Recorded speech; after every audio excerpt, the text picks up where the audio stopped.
Hello everyone, my name is Steven Salgado. I am presenting my scene lighting analysis for Warhorse, directed by Steven Spielberg and Janusz Kaminski as director of photography.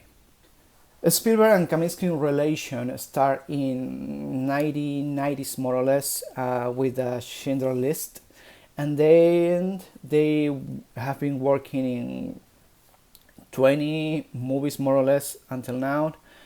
Talking about Spielberg, he often uses very precise blocking and camera movement.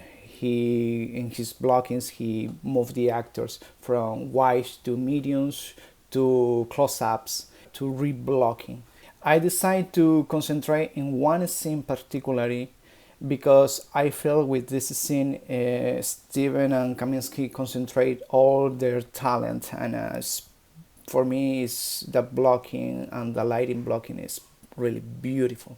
I am speaking about the barn sequence when Ted almost kill Joy and accidentally almost kill Albert. In the first shot of the barn, Kaminski shows only one part of the space to introduce the scene. In this space, for me, there are three main lighting points. The first is in the foreground where we can see the tools. Then, when the actor opens the doors, the background becomes the second lighting point, and he goes to the first point. We have a special light in the side pointing him. When he picks up the color near the front, the light draws our attention to that moment. Then, for the blocking, he walks deeper into the barn. With a push in from the camera, a third lighting point appears. So we have the attention that this scene is going to continue in the other side. Guessing how the lighting setup was designed, I can say there are two side lights for the foreground, one light for the background, and a third side light that reveals the actor blocking as he moves to the other side of the barn. Now the action moves to the other side of the barn, where there is a very precise design of lighting and movement.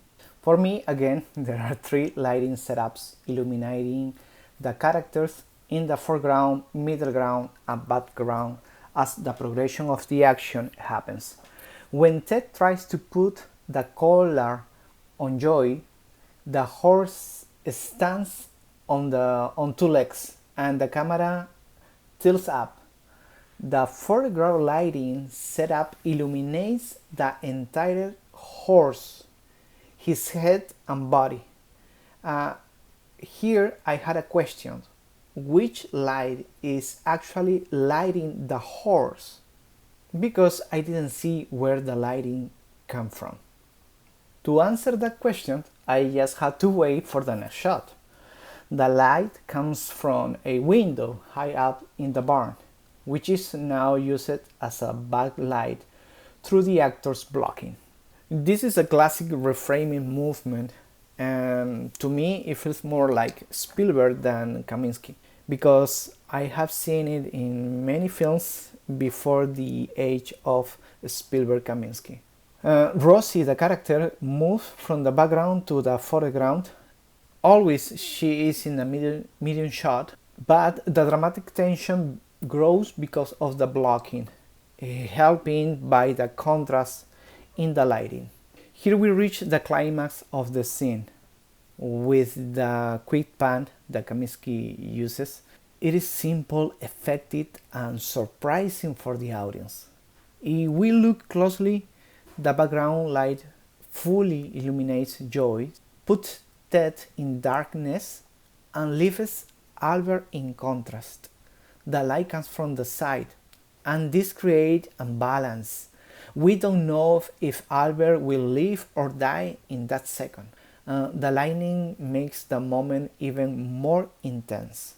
Finally, Ted is fully and softly lit, showing his emotion as he gives in to his son's courage, giving the feeling that family support is essential in hard times. So this was my presentation of the scene lighting analysis of War Horse. Thank you.